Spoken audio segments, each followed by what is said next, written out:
ਦਰਸ਼ਕੋ ਫਿਰ ਤੁਹਾਡਾ ਸਵਾਗਤ ਹੈ ਪ੍ਰੋਗਰਾਮ ਸੱਚੋ ਸੱਚ ਵਿੱਚ ਜੀ ਡਾਕਟਰ ਸਾਹਿਬ ਐਂਡ ਵਾਲੇ ਸੈਕਸ਼ਨ 'ਚ ਤੁਸੀਂ ਸਾਡੇ ਦਰਸ਼ਕਾਂ ਨੂੰ ਦੱਸੋ ਅੱਜ ਦੇ ਦਿਨ ਦੀ ਸਿੱਖ ਹਿਸਟਰੀ ਐਂਡ ਵਰਲਡ ਹਿਸਟਰੀ ਵਿੱਚ ਕੀ ਅਹਿਮੀਅਤ ਹੈ।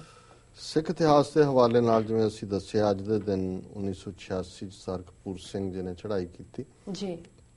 1992 ਚ ਅੱਜ ਦੇ ਦਿਨ ਭਾਈ ਸੁਖਦੇਵ ਸਿੰਘ ਬੱਬਰ ਜਿਨ੍ਹਾਂ ਦੀ ਸ਼ਹੀਦੀ ਪਿਛਲੇ ਦਿਨਾਂ ਚ ਹੋਈ ਸੀ ਉਹਨਾਂ ਦੀ ਯਾਦ ਦੇ ਵਿੱਚ ਪੰਜਾਬ ਬੰਦ ਦਾ ਸੱਦਾ ਦਿੱਤਾ ਗਿਆ।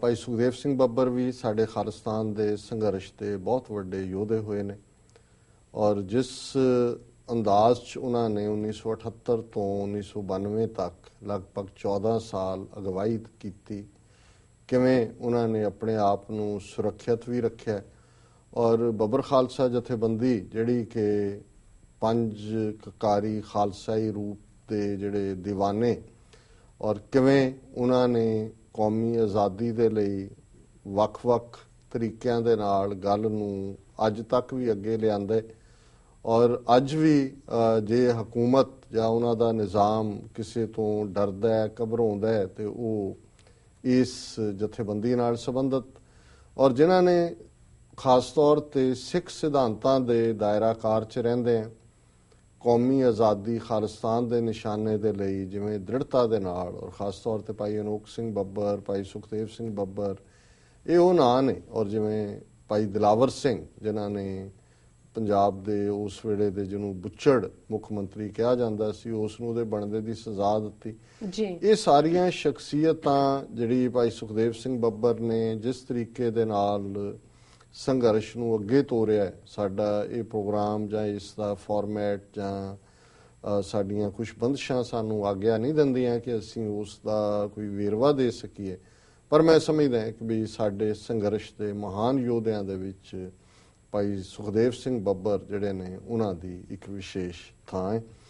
ਵਰਲਡ ਹਿਸਟਰੀ ਦੇ ਹਵਾਲੇ ਨਾਲ 1784 ਚ ਇੰਗਲਿਸ਼ ਪਾਰਲੀਮੈਂਟ ਨੇ ਇੰਡੀਆ ਐਕਟ ਪਲਾਸੀ ਦੀ ਲੜਾਈ 1757 ਤੋਂ ਬਾਅਦ ਬੰਗਾਲ ਜਿਹਦੇ ਥੱਲੇ ਉੜੀਸਾ ਔਰ ਬਿਹਾਰ ਵੀ ਉਹਦਾ ਹਿੱਸਾ ਸੀ ਉਹਨਾਂ ਕੋਲ ਆ ਗਏ ਸੀ ਜੀ। ਇੰਡੀਆ ਐਕਟ ਪਾਸ ਕੀਤਾ। 1898 ਚ ਅਮਰੀਕਾ ਦੀ ਫੌਜ ਨੇ ਮਨੀਲਾ ਫਿਲੀਪੀਨਸ ਦੇ ਉੱਤੇ ਕਬਜ਼ਾ ਕੀਤਾ। 1907 ਚ ਨਿਊਯਾਰਕ ਚ ਪਹਿਲੀ ਟੈਕਸੀ ਕੈਬ ਸਰਵਿਸ ਸ਼ੁਰੂ ਹੋਈ। 1937 ਚ ਜਾਪਾਨੀਆਂ ਨੇ ਚੀਨ ਦੇ ਸ਼ਹਿਰ ਸ਼ੰਘਾਈ ਦੇ ਉੱਤੇ ਹੱਲਾ ਬੋਲੇ। 1940 ਚ ਜਰਮਨੀ ਨੇ ਜਿਹੜਾ ਸਾਊਥ ਇੰਗਲੈਂਡ ਦੇ ਉੱਤੇ ਬੰਬਾਰੀ ਸ਼ੁਰੂ ਕੀਤੀ।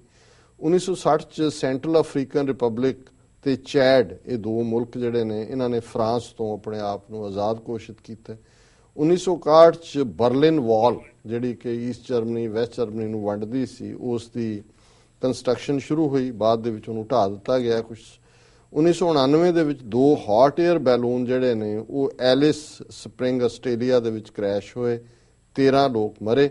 1994 ਦੇ ਵਿੱਚ ਇੱਕ ਰਿਸਰਚ ਆਈ ਕਿ ਐਸਪਰਿਨ ਜਿਹੜੀ ਦਵਾਈ ਹੈ ਗੋਲੀਆਂ ਨੇ ਉਹ ਹਾਰਟ ਅਟੈਕ ਦੇ ਨਾਲ ਨਾਲ ਕੋਲਨ ਕੈਂਸਰ ਦੇ ਲਈ ਵੀ ਕਾਰਗਰ ਨੇ ਔਰ ਇਹੀ ਵਰਲਡ ਨਿਊਜ਼ ਹੈ ਜੀ। ਡਾਕਟਰ ਸਾਹਿਬ ਤੁਹਾਡਾ ਬਹੁਤ ਬਹੁਤ ਧੰਨਵਾਦ। ਹੁਣ ਸਾਡੇ ਦਰਸ਼ਕਾਂ ਨੂੰ ਦੱਸੋ ਅੱਜ ਦਾ ਵਿਚਾਰ।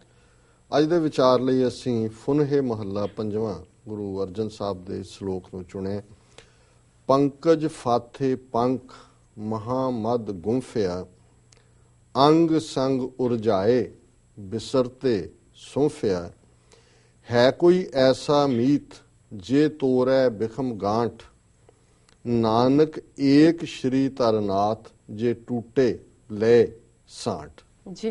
ਹੁਣ ਇਹਦੇ ਚ ਮਧੂ ਮੱਖੀ ਸ਼ਹਿਦ ਦੀ ਜਿਹੜੀ ਮੱਖੀ ਮਧੂ ਮੱਖੀ ਜਿਹੜੀ ਕਿ ਫੁੱਲ ਦੇ ਉੱਤੇ ਆ ਕੇ ਬਹਿੰਦੀ ਹੈ ਤੇ ਉਸ ਦੀਆਂ ਪੈਟਲਸ ਚੋਂ ਉਸ ਦੇ ਅੰਦਰ ਜਿਹੜਾ ਰਸ ਹੈ ਜਿਹਨੂੰ ਨੈਕਟਰ ਕਿਹਾ ਜਾਂਦਾ ਹੈ ਉਸ ਨੂੰ ਚੂਸਦੀ ਹੈ। ਹੁਣ ਉਹ ਆ ਕੇ ਬੈਠੀ ਮਧੂ ਮੱਖੀ ਔਰ ਉਹਦੇ ਖੰਭ ਜਿਹੜੇ ਨੇ ਉਹਦੇ ਚ ਫਸ ਗਏ ਫੁੱਲ ਦੇ ਵਿੱਚ। ਔਰ ਇਸ ਗੱਲ ਨੂੰ ਹੀ ਕਿ ਕਿਵੇਂ ਮਨੁੱਖ ਰੱਬ ਦਾ ਭੇਜਿਆ ਆਉਂਦਾ ਹੈ ਪਰ ਇੱਥੇ ਮਾਇਆ ਦੇ ਚਿੱਕੜ ਦੇ ਵਿੱਚ ਫਸ ਜਾਂਦਾ ਹੈ। ਪੰਕਜ ਮੋਹ ਪਗ ਨਹੀਂ ਚਾਲੇ ਹਮ ਦੇਖਾ ਤੈਂ ਡੂਬੀਅਲੇ। ਔਰ ਇਸੇ ਤਰ੍ਹਾਂ ਇਹ ਫੁੱਲ ਦੇ ਵਿੱਚ ਰਸ ਨੂੰ ਲੱਭਦੇ ਲੱਭਦੇ ਫਸੀ ਮੱਖੀ ਦਾ ਅਲੰਕਾਰ ਵਰਤ ਕੇ ਗੁਰੂ ਸਾਹਿਬ ਨੇ ਫਰਮਾਇਆ ਕਿ ਉਸ ਮਧੂ ਮੱਖੀ ਦੇ ਖੰਭ ਜਿਹੜੇ ਨੇ ਉਹ ਫੁੱਲ ਦੇ ਵਿੱਚ ਫਸ ਗਏ ਨੇ ਪੈਟਲਸ ਔਰ ਮਹਾਮਦ ਗੁੰਫਿਆ ਉਸ ਦੇ ਵਿੱਚ ਉਹ ਫਸ ਗਈ। ਅੰਗ ਸੰਗ ਉਰਜਾਏ ਬਿਸਰਤੇ ਸੌਂਫਿਆ ਕਿ ਉਸ ਦਾ ਸਾਰਾ ਕੁਝ ਹੀ ਉਸ ਦੇ ਵਿੱਚ ਉਸ ਦੀਆਂ ਫਸ ਜਾਂਦਾ ਹੈ ਔਰ ਉਹ ਬੇਹੋਸ਼ ਹੋ ਜਾਂਦੀ ਹੈ, ਲੂਜ਼ਸ ਇਟ ਸੈਂਸਸ। ਹੈ ਕੋਈ ਐਸਾ ਮੀਤ ਜੋ ਤੋੜੈ ਬਿਖਮ ਗਾਂਠ, ਕਿ ਜਿਸ ਤਰ੍ਹਾਂ ਮਧੂ ਮੱਖੀ ਫੁੱਲ ਦੇ ਵਿੱਚ ਆ ਕੇ ਗਵਾਚ ਜਾਂਦੀ ਹੈ ਤਾਂ ਉੱਥੇ ਹੀ ਮਰ ਜਾਂਦੀ ਹੈ, ਇਸੇ ਤਰ੍ਹਾਂ ਅਸੀਂ ਮਾਇਆ ਦੇ ਵਿੱਚ ਫਸੇ ਹੋਏ ਹਾਂ। ਗੁਰੂ ਸਾਹਿਬ ਨੇ ਕਿਹਾ ਹੈ ਕੋਈ ਐਸਾ ਮੀਤ, ਕੋਈ ਐਸਾ ਦੋਸਤ ਹੈ ਜੋ ਤੋੜੈ ਬਿਖਮ ਗਾਂਠ, ਜਿਹੜਾ ਇਸ ਬਿਖੜੀ ਗੰਢ ਨੂੰ ਖੋਲ ਦੇ, ਸਾਨੂੰ ਮਾਇਆ 'ਚ ਫਸਿਆਂ ਨੂੰ। ਨਾਨਕ ਏਕ ਸ਼੍ਰੀ ਤਰਨਾਥ, ਪੰਜਵੇਂ ਨਾਨਕ ਫਰਮਾਉਂਦੇ ਨੇ ਕਿ ਇੱਕ ਨਿਰੰਕਾਰ ਹੀ ਹੈ ਨਾਥ ਸਤਿਗੁਰੂ, ਜੇ ਟੂਟੇ ਲੈ ਗਾਂਠ, ਜਿਹੜਾ ਕਿ ਸੈਪਰੇਟ ਹੋਇਆਂ ਨੂੰ, ਰੱਬ ਨਾਲੋਂ ਟੁੱਟਿਆਂ ਨੂੰ ਆਪਣੇ ਨਾਲ ਮਿਲਾ ਲੈਂਦਾ ਹੈ, ਉਹ ਸ਼੍ਰੀ ਤਰ ਹੈ, ਉਹ ਨਾਥ ਹੈ। ਔਰ ਅਸੀਂ ਵੀ ਸਤਿਗੁਰੂ ਤੋਂ ਇਹੀ ਮੰਗ ਕਰੀਏ ਕਿ ਭਾਈ ਇਸ ਜਿਹੜੇ ਪੰਕਜ ਦੇ ਵਿੱਚ ਫਸੇ ਹੋਏ ਹੈ, ਇਸ ਚੋਂ ਸਤਿਗੁਰੂ ਕੱਢੇ ਤੇ ਆਪਣੇ ਨਾਮ ਦੇ ਨਾਲ ਜੋੜੇ। ਸੋ ਇਹ ਅੱਜ ਦਾ ਵਿਚਾਰ ਹੈ ਜੀ। ਡਾਕਟਰ ਸਾਹਿਬ ਤੁਹਾਡਾ ਬਹੁਤ ਬਹੁਤ ਸ਼ੁਕਰੀਆ, ਤੁਸੀਂ ਅੱਜ ਦਾ ਵਿਚਾਰ ਸਾਡੇ ਦਰਸ਼ਕਾਂ ਨਾਲ ਸਾਂਝਾ ਕੀਤਾ। ਇਸ ਨਾਲ ਆਪਣੇ ਵਿਊਅਰਸ ਕੋਲ ਲੈਣੇ ਇਜਾਜ਼ਤ। ਵਿਊਅਰਸ ਤੁਹਾਡਾ ਬਹੁਤ ਬਹੁਤ ਸ਼ੁਕਰੀਆ, ਤੁਸੀਂ ਆਪਣੇ ਕੀਮਤੀ ਸਮੇਂ ਵਿੱਚ ਸਮਾਂ ਕੱਢ ਕੇ ਸਾਨੂੰ ਆਪਣੀ ਰਾਏ ਤੇ ਸੁਝਾਅ ਭੇਜੇ ਨੇ, ਤੇ ਇਸ ਤਰ੍ਹਾਂ ਭੇਜਦੇ ਰਹਿਣਾ ਸਾਡੇ ਇਸ ਪਤੇ ਤੇ sos@tv84.tv ਤੇ। ਅਸੀਂ ਆਪਣਾ ਪ੍ਰੋਗਰਾਮ ਲੈ ਕੇ ਫਿਰ ਦੁਬਾਰਾ ਹਾਜ਼ਰ ਹੋਵਾਂਗੇ। ਤਦ ਤੱਕ ਲਈ ਮੈਨੂੰ ਤੇ ਆਪਣੇ ਨਰਸਾਂ ਨੂੰ ਆਗਿਆ ਦਿਓ। ਬੁਲਾ ਦਿਓ ਫਤਿਹ, ਦੇਖਦੇ ਰਹੋ TV 84। ਵਾਹਿਗੁਰੂ ਜੀ ਕਾ ਖਾਲਸਾ, ਵਾਹਿਗੁਰੂ ਜੀ ਕੀ ਫਤਿਹ।